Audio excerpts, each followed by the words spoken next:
मैं doctor Meenakshi Sharma, doctor BR Ambedkar government college Bilara, समाजशास्त्र विभाग। जैसा कि आप सभी जानते हैं कि इस समय हम ऑनलाइन माध्यम से शिक्षण का कार्य कर रहे हैं, तो समाजशास्त्र विभाग में BA सेकेंड ईयर का सेकंड पेपर है सामाजिक समस्याएं।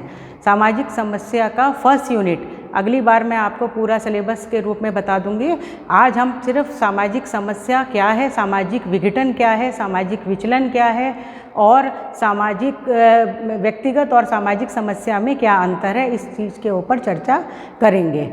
पूरे सिलेबस में यूँ तो सारे सामाजिक समस्याओं के बारे में अलग अलग टॉपिक्स हैं, जैसे कि इलिटरेसी है या जो है बेरोजगारी है, आपका करप्शन है, बहुत सारे टॉपिक्स इसमें हैं जो कि सिलेबस वाइज हम एक एक करके आगे बढ़ेंगे। तो सबसे पहले हम ये जानना चाहेंगे कि विघटन क्या है।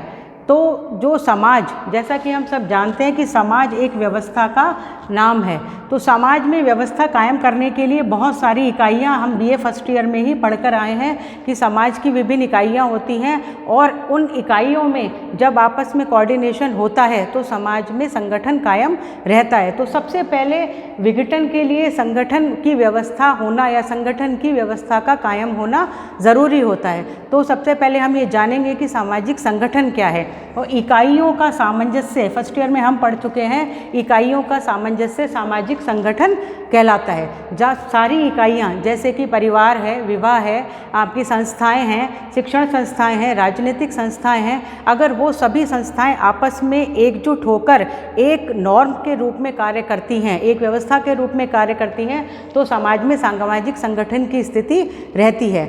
लेकिन अगर समाज में संगठन की स्थिति दिखती भी है तो भी ऐसा कभी नहीं होता कि समाज में विघटन की व्यवस्था या विघटन की अवधारणा जो है वो नहीं होती है। संगठन जब ऊपर पूरी तरह से ऐसा लगता है कि समाज में सब कुछ व्यवस्थित है, उस समय भी विघटन के तत्व संगठन के अंदर मौजूद रहते हैं। जैसे कि हमारे खुद के शरीर में जब कोई वायरस आ जाता है तब वो बुखार के रूप में या किसी भी अन्य सिम्टम के रूप में ऊपर आता है, तो वैसे तो अब पूरा शरीर अपना सही दिखाई देता है, लेकिन उस समय वो फीवर के रूप में या किसी भी क्रॉनिक डिजीज़ के रूप में ऊपर आ जाता है। तो जब समाज में संगठन की अवस्था है तब भी विघटन की अवस्था है। तो विघटन और संगठन क्या है, सबसे पहले हमें ये समझना है। तो सामाजिक जो संगठन है वो क्या है, इकाइयों का सामंजस्य, और विघटन क्या है, सामाजिक इकाइयों का बिखराव।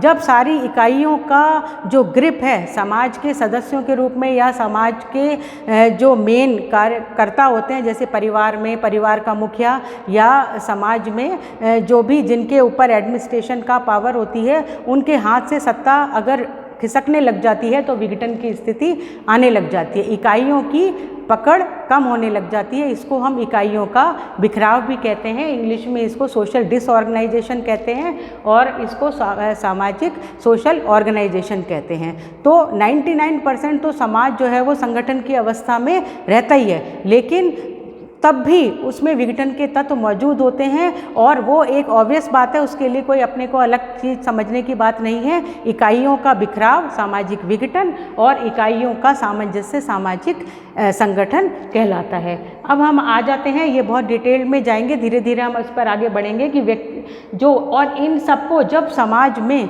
विघटन की अवस्था बहुत चरम पर पहुंच जाती है या सारी इकाइयों का ग्रिप ढीला हो जाता है या सारी परिवार अपने व्यवस्था धीरे धीरे ख़त्म करने लग जाता है, तो पारिवारिक विघटन होता है। इसके बहुत सारे टाइप्स हैं जिसको कि हम टॉपिक वाइज अलग अलग पढ़ेंगे। तो जैसे पारिवारिक विघटन हो जाएगा, राजनीतिक विघटन हो जाएगा, तो पूरा समाज एक तरह से डिस्ट्रॉय हो जाता है।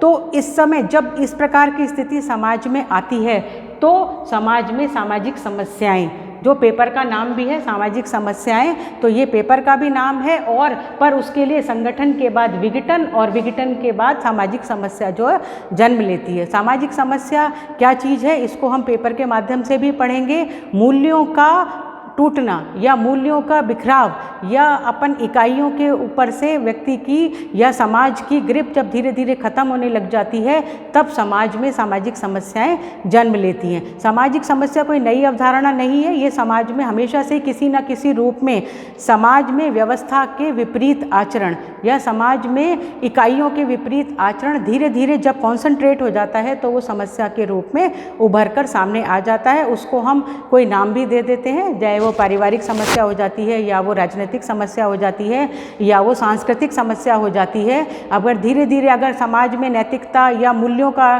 टूटना शुरू हो जाता है तो समाज में संस्कृति धीरे धीरे खत्म होने लग जाती है। तो ये जो सामाजिक समस्याएं हैं ये मूल्य विहीनता की स्थिति को पैदा करती हैं, और जैसे ही इसके तत्व के रूप में अगर हम बात करें तो जैसे ही सामाजिक समस्या जन्म लेती है ये समय देश काल परिस्थिति के अनुसार अलग अलग होगी। जरूरी नहीं कि हमारे देश में जो समाज में समस्या है वो अमेरिका में भी या यूरोप में भी या कहीं दूसरी जगह पर भी वो समस्या के रूप में सामने आए, या टाइम पीरियड के हिसाब से भी अगर वो काल के हिसाब से भी जो 50 साल पहले जिस चीज़ को हम समस्या मानते थे, मान लीजिए चेचक है या जो है ना दूसरी प्रकार की बीमारियां थी, वो उस समय समस्या के रूप में थी, या गरीबी या बेरोजगारी जो तो अभी कंटिन्यूस चली रही है, पर ऐसी बहुत सारी चीज़ थी, गुलामी की प्रथा है जो उस समय समस्या के रूप में थी, आज वो समस्या के रूप में नहीं है। तो उसका निवारण भी हो जाता है। तो समस्या के साथ देश काल और सिचुएशन के हिसाब से भी समस्या को वैरी करता है कि